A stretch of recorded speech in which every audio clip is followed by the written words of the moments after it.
Hello ನನ್ನ ಕುಟುಂಬದವರೇ, ಹೇಗಿದ್ರೆಲ್ಲರೂ? ಇವತ್ತು ನಾವು ಮಾಡೋಣ ರವೆಯಾದ ಸಾಫ್ಟ್ ಆದ ಬ್ರೇಕ್ಫಾಸ್ಟ್.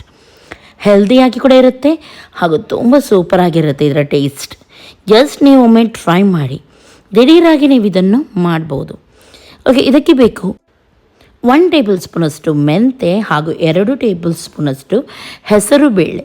ಇದನ್ನು ಚೆನ್ನಾಗಿ ನೆನೆ ಹಾಕಿದ್ದೀನಿ. ಫುಲ್ ನೈಟ್ ಬೇಕಿದ್ರೆ ನೆನೆ ಹಾಕ್ಬೋದು ಅಥವಾ 1 ಗಂಟೆ ನೆನೆ ಹಾಕಿದರೆ ಸಾಕು. ಫಸ್ಟಿಗೆ ಅದನ್ನು ಗ್ರೈಂಡ್ ಮಾಡಿ ಆಮೇಲೆ ಒಂದು 4 ಒಣಮೆಣಸನ್ನು ಹಾಕಿ ಸ್ವಲ್ಪ ಗುರ್ರ ಅಂತ ತಿರುಗಿಸಿದರೆ ಸಾಕು. ನೋಡಿ, ಈ ರೀತಿ ಬರಬೇಕು. ಇವಾಗ ಇದನ್ನು ಒಂದು ಬೌಲಿಗೆ ಹಾಕೋಣ. ಇದರೊಂದಿಗೆ ದೊಡ್ಡ ಕಪ್ಪಲ್ಲಿ 1 ಕಪ್ಪಷ್ಟು ಮೊಸರನ್ನು ಕೂಡ ಆ್ಯಡ್ ಮಾಡಿ. ಆಮೇಲೆ ಇದಕ್ಕೆ ರವೆಯನ್ನು ಹಾಕ್ಲಿಕ್ಕುಂಟು. ಇಲ್ಲಿ ನಾನು 3 ಕಪ್ಪಷ್ಟು ಇಡ್ಲಿ ರವೆ ಅಥವಾ ಅಕ್ಕಿ ರವೆ ಯಾವುದು ಕೂಡ ಆಗುತ್ತೆ, ಹಾಕಿದರೆ ಆಯಿತು. ಓಕೆ, ಆಮೇಲೆ ರುಚಿಗೆ ತಕ್ಕಷ್ಟು ಉಪ್ಪನ್ನು ಸೇರಿಸೋಣ. ಸಣ್ಣದಾಗಿ ಹೆಚ್ಚಿದ ಕೊತ್ತಂಬರಿ ಸೊಪ್ಪು ಹಾಗೂ ನೀರುಳ್ಳಿ 1. ಅದರೊಂದಿಗೆ ಬೇಕಿದ್ರೆ ಹಸಿಮೆಣಸಿನಕಾಯಿ ಕೂಡ ನೀವು ಸೇರಿಸ್ಬೋದು. ತೆಂಗಿನಕಾಯಿ ಹಾಗೂ ಬೇಕಿಂಗ್ ಸೋಡಾ, ಅಡುಗೆ ಸೋಡಾ ಉಂಟು ನೋಡಿ, ಅದನ್ನು ಹಾಕಿದ್ದೀನಿ. 1/4 ಸ್ಪೂನಷ್ಟು. ಚೆನ್ನಾಗಿ ಇದನ್ನು ಮಿಕ್ಸ್ ಮಾಡಿ. ಇವಾಗ ಇದಕ್ಕೆ ಸ್ವಲ್ಪನೇ ನೀರನ್ನು ಹಾಕಿ ಒಂದು ಹದಕ್ಕೆ ಬರುವವರೆಗೂ ಮಿಕ್ಸ್ ಮಾಡೋಣ. ಕರೆಕ್ಟಾಗಿ ಇದನ್ನು ಮಿಕ್ಸ್ ಮಾಡಿ. ಇಡ್ಲಿ ಬ್ಯಾಟರ್ ಎಲ್ಲ ಯಾವ ರೀತಿ ಇರುತ್ತೆ ನೋಡಿ, ಅದೇ ರೀತಿ ಇದು ಬರಬೇಕು. ಓಕೆ, ನೋಡಿ ಈ ರೀತಿ ಮಿಕ್ಸ್ ಮಾಡುವಾಗ ಮಾತ್ರ ಗಂಟು ಉಳಿಬಾರ್ದು. ಹಾಗಾಗಿ ಕರೆಕ್ಟಾಗಿ ಇದನ್ನು ಮಿಕ್ಸ್ ಮಾಡಿ.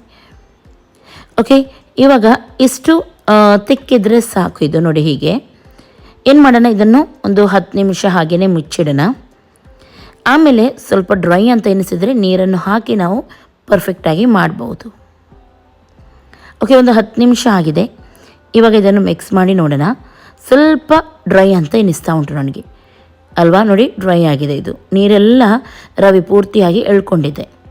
ಇವಾಗ ಸ್ವಲ್ಪ ಇದಕ್ಕೆ ನೀರನ್ನು ಹಾಕೋಣ. ಜಾಸ್ತಿ ಇದು ಮಾಡಲಿಕ್ಕಿಲ್ಲ.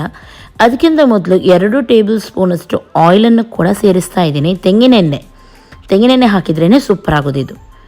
ಓಕೆ, ಹಾಗೊಂದು 1/4 ಕಪ್ಪಷ್ಟು ನೀರನ್ನು ಕೂಡ ಆ್ಯಡ್ ಮಾಡಿದ್ದೀನಿ. ಚೆನ್ನಾಗಿ ಇದನ್ನು ಮಿಕ್ಸ್ ಮಾಡಿ. ನೋಡಿ, ತುಂಬ ತೆಳುವಾಗಿ ಮಾಡಲಿಕ್ಕಿಲ್ಲ, ಈ ರೀತಿ ಬರಬೇಕು ನೋಡಿ, ತಿಕ್ಕಾಗಿರಬೇಕು ನೋಡಿ. ಹೀಗೆ ಇದನ್ನು ನೀವು ಮಿಕ್ಸ್ ಮಾಡಿ ಉಂಟಲ್ಲ, ಓವರ್ ನೈಟ್ ಕೂಡ ಹಾಗೇ ಇಟ್ಟು ನೆಕ್ಸ್ಟ್ ಡೇ ಕೂಡ ಮಾಡ್ಬೋದು. ತಿಂಡಿ ಚೆನ್ನಾಗಾಗುತ್ತೆ. ಓಕೆ, ಬಾಳೆ ಎಲೆ ತೊಗೊಂಡಿದ್ದೀನಿ. ಇಲ್ಲಿ ಬಾಳೆ ಎಲೆಯಲ್ಲಿ ಸೂಪರ್ ಆಗುತ್ತೆ ಇದು. ಓಕೆ, ಯಾಕೆಂದರೆ ಆ ಬಾಳೆ ಎಲೆ ಫ್ಲೇವರ್ ಎಲ್ಲ ಇದಕ್ಕೆ ಬರಬೇಕು, ಆವಾಗನೇ ಅದಕ್ಕೆ ಟೇಸ್ಟ್ ಚೆನ್ನಾಗಿ ಬರೋದು. ಹಾಗಾಗಿ ಬಾಳೆ ಎಲೆ ಇದೆ ಆದರೆ ಖಂಡಿತವಾಗ್ಲೂ ನೀವು ಅದನ್ನೇ ಯೂಸ್ ಮಾಡಿ. ಇಲ್ಲದಿದ್ರೆ ನೀವು ಕಪ್ಪಲ್ಲಿ ಕೂಡ ಇಡ್ಬೋದು. ಓಕೆ, ಬಾಳೆ ಎಲೆಯಲ್ಲಿ ಹಾಕಿ ಇದನ್ನು ಇವಾಗ ನಿಮಗೆ ಯಾವ ರೀತಿ ಬೇಕು ಆ ರೀತಿ ನೀವು ಕಟ್ಬೋದು. ನಾನಿಲ್ಲಿ ಪೋಟ್ಲಿ ರೀತಿ ಮಾಡ್ತಾ ಇದ್ದೀನಿ. ನೀವು ಬೇಕಿದ್ರೆ ಇನ್ನೊಂದು ರೀತಿ ಫೋಲ್ಡ್ ಮಾಡಿ ಕೂಡ ಕಟ್ಬೋದು. ನಿಮಗೆ ಹೇಗೆ ಬೇಕು ನೋಡಿ, ಈಸಿ ಆಗುತ್ತೆ. ಆ ರೀತಿ ನೀವು ಮಾಡಿದರೆ ಆಯಿತು. ಓಕೆ, ಬಾಳೆ ಎಲೆಯನ್ನು ಮಾತ್ರ ಚೆನ್ನಾಗಿ ಬಾಡಿಸಬೇಕು, ಆವಾಗ ನಿಮಗೆ ಕಟ್ಟಲಿಕ್ಕೆ ಪರ್ಫೆಕ್ಟ್ ಆಗುತ್ತೆ. ಆಲ್ರೆಡಿ ಇಡ್ಲಿ ಪಾತ್ರೆಯಲ್ಲಿ ನೀರನ್ನು ಇಟ್ಟಿದ್ದೀನಿ, ಬಿಸಿಯಾಗಿದೆ. ಇವಾಗ ಒಂದೊಂದಾಗಿ ಇದನ್ನು ಇಟ್ಬಿಡೋಣ. ನೋಡಿ, 2 ಚಮಚಷ್ಟು ಜಾಸ್ತಿ ಕೂಡ, ದೊಡ್ಡ ಬಾಳೆ ಎಲೆ ಇದೆ ಆದರೆ ಜಾಸ್ತಿ ಕೂಡ ನೀವು ಹಾಕ್ಬೋದು ಹೀಗೆ.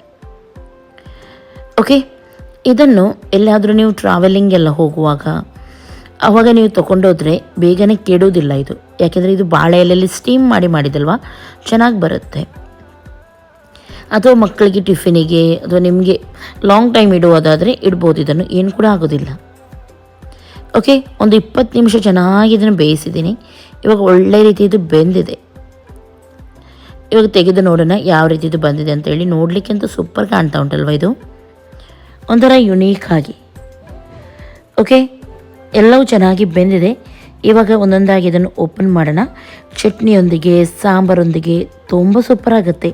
ಹೀಗೇ ಕೂಡ ಇದನ್ನು ತಿನ್ಬೋದು. ಮಕ್ಕಳಿಗೆ ಇಷ್ಟ ಇದ್ದರೆ ಸ್ವಲ್ಪ ಸಕ್ಕರೆ ಕೂಡ ನೀವು ಇದಕ್ಕೆ ಆ್ಯಡ್ ಮಾಡ್ಬೋದು.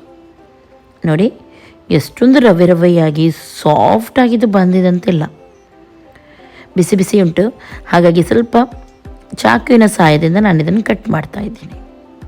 ನೋಡಿ, ಎಷ್ಟೊಂದು ರವೆಯಾಗಿ ಬಂದಿದಲ್ವಾ, ಸೂಪರಾಗಿರುತ್ತೆ ತಿನ್ನಲಿಕ್ಕೆ. ಬೇಳೆ ಸಾರೆಲ್ಲ ಇದೆ ಆದರೆ ತುಂಬ ಚೆನ್ನಾಗಾಗುತ್ತೆ, ಚಿಕನ್ ಕರಿ ಎಲ್ಲದರೊಂದಿಗೂ. ಓಕೆ, ಇವತ್ತಿನ ರೆಸಿಪಿ ಇಷ್ಟ ಆಯಿತು ಅಂದರೆ ಲೈಕ್ ಮಾಡಿ, ನಿಮ್ಮ ಫ್ರೆಂಡ್ಸ್ ಜೊತೆ ಎಲ್ಲರ ಜೊತೆ ಶೇರ್ ಮಾಡಿ. ನನ್ನ ಚಾನಲ್ಗೇನು ಕೂಡ ಸಬ್ಸ್ಕ್ರೈಬ್ ಮಾಡಲಿ ಅಂದರೆ ಸಬ್ಸ್ಕ್ರೈಬ್ ಮಾಡಿ. ಎಲ್ಲರಿಗೂ ಟೇಕ್ ಕೇರ್, ಬಾಯ್.